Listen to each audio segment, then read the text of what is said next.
R.age. That's right, I'm Eva. And I'm Christina. And you know what? F1 fever is still very much high in the air. Especially when the weekend there's an accumulation of races and they're very exciting, very thrilling. And I bet the drivers must be very excited for their race. Yes, just like us. And today, R.age brings you exciting parties that are part and parcel of the F1 race. What comes to mind when you think of the F1? Glitz and glamour, fame and fortune, beauty and action and handsome man. And not forgetting parties, Christina. Yes, and exciting parties. That's right. And our very own Sarah Ann had the pleasure of meeting one of our big-time party organizers. Yes, and I think she's Sonia Irvine, isn't she? That's right. And she is the lady behind the Formula One parties and the sister of ex-Ferrari driver. Yes. Eddie Irvine as well. And the party that she is behind is the Amber Lounge party. It is actually the most expensive F1 party, and Singapore is one of the venues chosen for this year alongside Barcelona, Valencia and Shanghai. So we're very lucky, I guess, to have extremely. However, I think we won't be able to. Although we're not there. Yeah. We know that some people out there somewhere around are having a lot of fun about us. Yes, and we'll be able to glimpse into it through Sarah's interview with Sonia Irvine. Now, this Amber Lounge party has seen the rich and famous because it's the most glamorous party to be found in, because it has all the beautiful celebrities, including supermodels and of course the F1 drivers. Yeah, that's right. So we're going to take a sneak peek.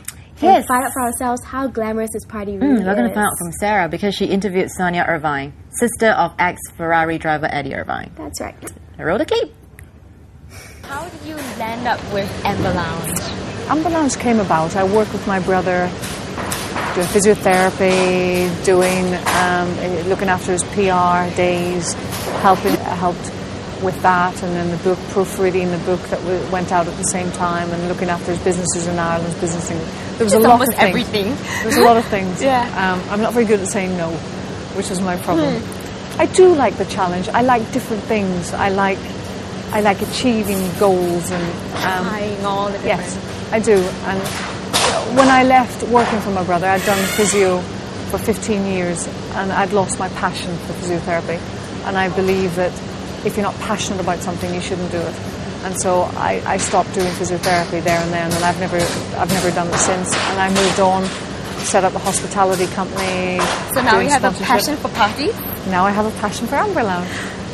You know, you have fantastic hospitality on the track. You've got the Paddock Club, great viewing. You get up close to the cars. You do your pit lane walkabout. The food's fantastic. You know, and they're looked after, and they know the corporate guests know what to expect. And I wanted to create the same thing at night so that people knew they could arrive at 1 o'clock in the morning, they could arrive at 4 o'clock in the morning, but the table would still be here for them. It would never be given to anybody else. And they would have something to look forward to as well. There's something to look forward to at night. Often it's a memorable experience. It's often what happens off the track that you remember as opposed to maybe what necessarily happens on the track. How did the Amber Lounge name come about? There was two names. One was Carbon and one was Amber. And what happened was we put it out to the Formula One world and said, what would you choose? And so Formula One decided, and Amber Lounge won the vote, which I was happy about. And yeah, that was it. You know, we get a good group of celebrities who come, you know, past celebrities that we've had, Bono, The Edge, Rod Stewart, Naomi Campbell, Kevin Spacey, Heidi Klum. We've had a good mix. A lot of the footballers come as well. So who can we expect to possibly see this time around in Singapore? I never promise who's going to come to Amber Lounge because I hate letting people down. All you can go by is the past record of people who've been in Amber Lounge. And Monaco, we had 18 of the drivers. Barcelona, we had 15 of the drivers. So there's a lot of drivers who normally come into the Amber Lounge and have fun. Say Ron Dennis and Mansour OJ like to have a big area for Lewis and for Heikki, and then on Sunday night is Mika Häkkinen's 40th birthday, so they're going to have a big area all together. I know that Jensen and David Coulthard like to be close together on the same table. Felipe Massa and Rubens Barrichello again. They like certain areas. Some drivers like to be tucked away in the corner. Other drivers like to be close to the dance floor. Lucy likes to be close to the dance floor and dance. So I put a lot of thought into where people like to sit. I don't know that there's any driver who...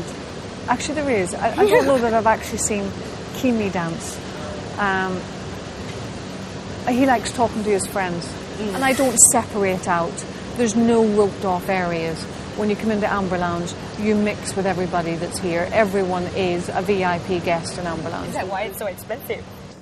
It's not a cheap night out, is it? No.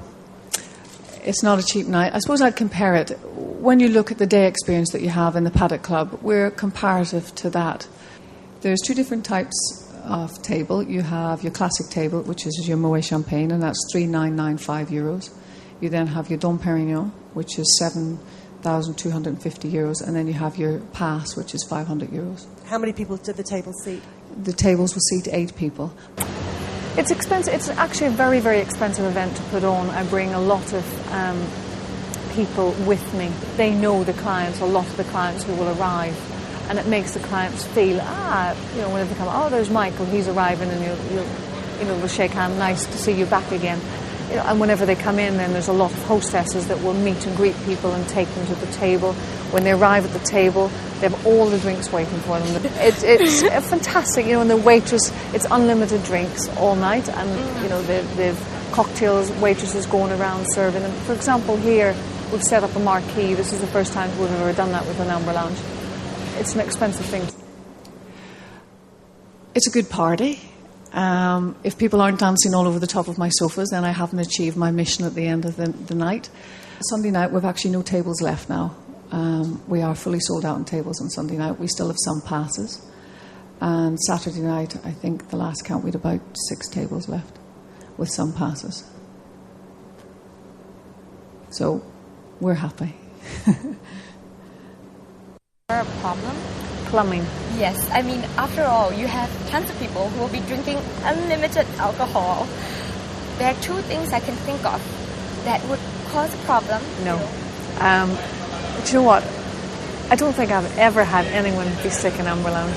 They've obviously always made it to the toilet. So if they have had a little bit too much, then I'll go up with security and I'll say, okay, let's take you home, and we'll look after them, and we'll make sure that they get out, and we make sure that they don't get in their car and drive, that they go into a taxi or they go into one of our limousine cars that takes them back.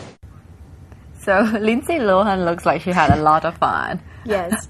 Well, it's funny because when the lady was mentioning about the parties, like, she knows that she hasn't done her job when there's not a lot of mess the next day. So it's a good party if the next day you go back to that same event, and everything's just trashed, and that's how okay, they had fun last night. Yeah, usually that's the case, huh? Yeah. Okay, and so she was actually saying just now that one classic table is about €3,995, which is about 8,000 Singapore dollars. About 9,000 Singapore dollars. And then that's a whopping $9,000 to spend on one night of partying. Yeah, exactly. And then if you want to get a pass, you just want to go there and air kiss the celebrities. Stand around. And smile and smile and smile. And it would be about €500, which is about $1,000. $1,100 right now, yeah. Would you do that, Eva? Would I do that? No. For Eric Clapton if he's there? For Eric Clapton, no, I still not. You won't even think about it?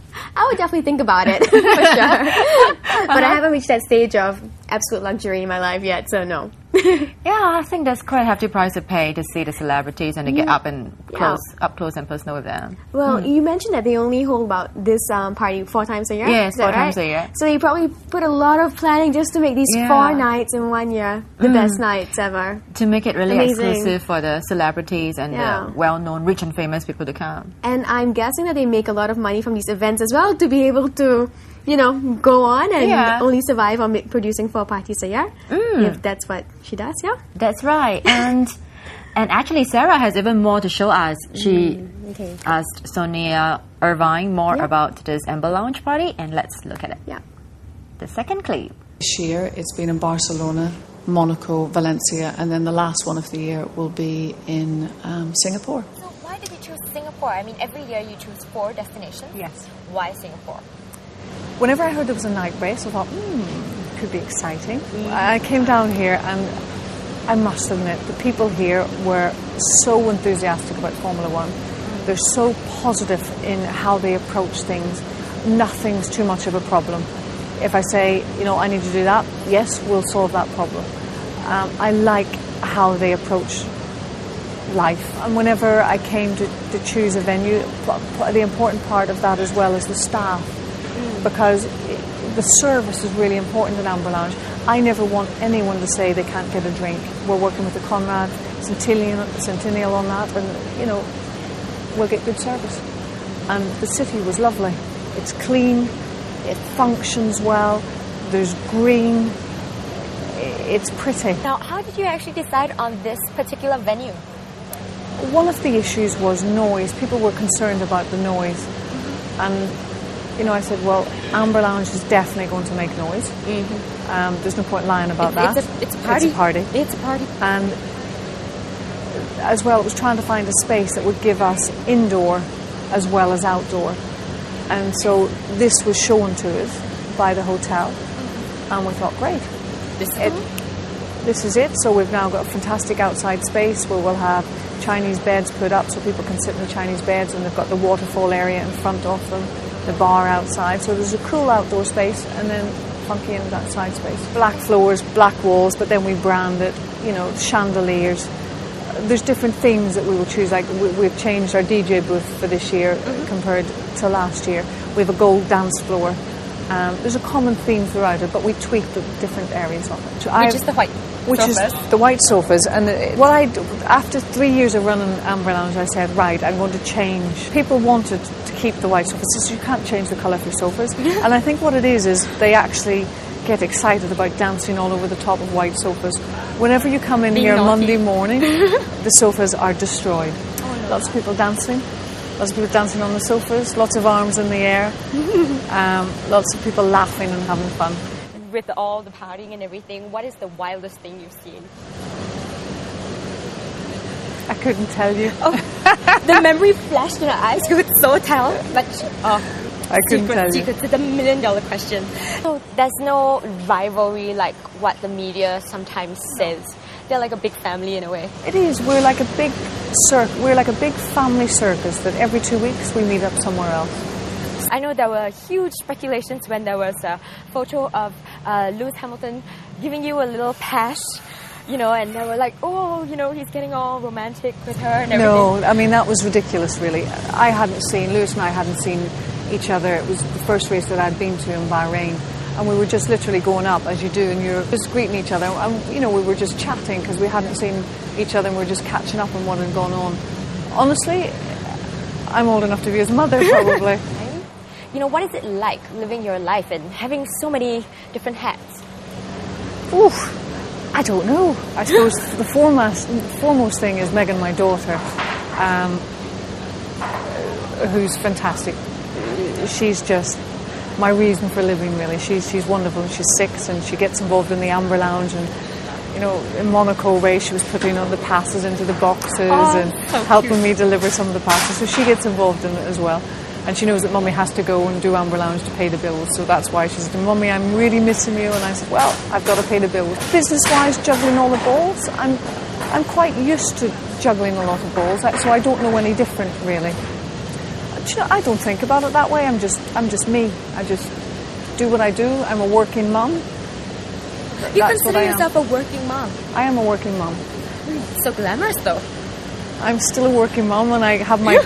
If you saw me in the morning, so Megan will get up at 6 in the morning, and we have breakfast, and then I'll have my training things on, and we'll go to the park, and I'll run up a skateboard slide with her and pull her up the skateboard, the slide, you know, and then we go to school, and I'll meet her after school, we do our homework, and then she's taken up tap. So I used to do Irish dance when I was younger, so I still have my tap shoes, so I was teaching her to do tap after school. And then she goes to bed at night, and then I work at night. So you see, that is I am a working mum. Exactly, the woman behind Amber Lounge is a beautiful working mom. Probably I'm sentimental, really. It was probably my very first one. As I say, when all of the, you know, the drivers came, the team principals came, and I had Ron Dennis come up to me at the end of the night, and I was so tired. You know, we'd done 3 nights, and he just said, Sonia, that was a fantastic party. Well done. He said, you're an entrepreneur, well done. You must do this at other events. It was very sweet of him to say that, and the drivers went away and they'd had a fantastic party. And it was just reassuring that they all had belief in me. And I say a lot of them are friends, and that was a nice feeling. We bring in international DJs who play music for R.age group, which tends to be the older age group, and it's music that everyone can dance to, knows the words to. It's not songs that the DJ wants to hear, but it's songs that the clients want to hear. Now, the music's very different from the usual. What is your favorite song? Love Generation. Nice one. People are going to come straight from the paddock, straight into the Amber Lounge. Normally they can go home, get changed, relax a little bit, but they're coming straight here. So that will be slightly different, and we're going on to 6 o'clock in the morning as opposed to 5 o'clock in the morning.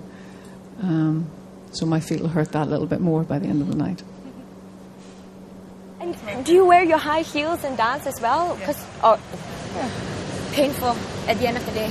I have blisters. I think in Valencia I had 5 plasters on each foot. And we work hard on a mix of the right local people along with the Formula One fraternity. So how do you actually get the right mix of locals if you don't know, you don't know that many locals here? How do you manage to tap into the right crowd? It's networking, and I have a team of girls that work with me, and we network. So do you have to be rich or do you have to be beautiful? What do you do to be invited? Both helps. Both. In life. Always does. Those two things help in life. Okay. And nice people as well. People who want to enjoy. People who enjoy life and enjoy just being in a party. Those people are important in a party. So they can be the life of the party as well? Yes. Excellent. Now, is Amber here to stay in Singapore? Yes. Excellent.